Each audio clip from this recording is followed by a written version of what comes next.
ओलटा अभ्यास करिया शीर्षासन पर ओलटा अभ्यास करिवा शीर्षासन पर शोईक अभ्यास करिया दरकार सब आसन नहेले ठिया है आसन करिया दरकार उल्टा ठिया है जहाँकि रक्तर ओलटा प्रवाह हो नॉर्मल करिया पाई आमे करि परिबा ध्रुवासन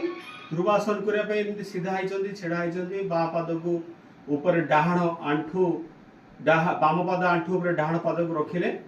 नमस्कार आसन रे छेड़ा ये हला ध्रुव आसन एमती छेड़ा हले आराम से श्वास गति नॉर्मल धीरे धीरे श्वास क्रिया नॉर्मल श्वास क्रिया शरीर में बैलेंसिंग एवं धीरे धीरे हाथ को पूरा सीधा को उठे दवा कान को टच करूथो हाथ वृक्षासन स्थिति यही अवस्था रहा पाद साइड रु चापी रखिवा धीरे धीरे डाउन पुणी विपरीत पादरे ध्रुवासन प्रथमे एडी श्वास गति स्वाभाविक नॉर्मल श्वास क्रिया करिवा जोरे नबानी की जोरे छाड़िबा नहीं श्वास गति धीरे धीरे नॉर्मल ये पादर मजबूत करिवो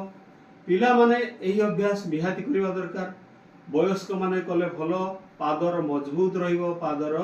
बैलेंसिंग रहिवो आ एकाग्रता मध्य बढ़िवो हाथ को उठे दवा सीधा कान को टच करूथबो सीधा ऊपर को श्वास गति स्वाभाविक नॉर्मल ब्रीदिंग अटके रखंतु 1 मिनिट रु 3 मिनिट पर्यंत ये अभ्यास करें पादर बैलेंसिंग हम पादर मांसपेशी सब मजबूत हम आउ एकाग्रता बढ़ाया योग करंतु निरोग रुहंतु।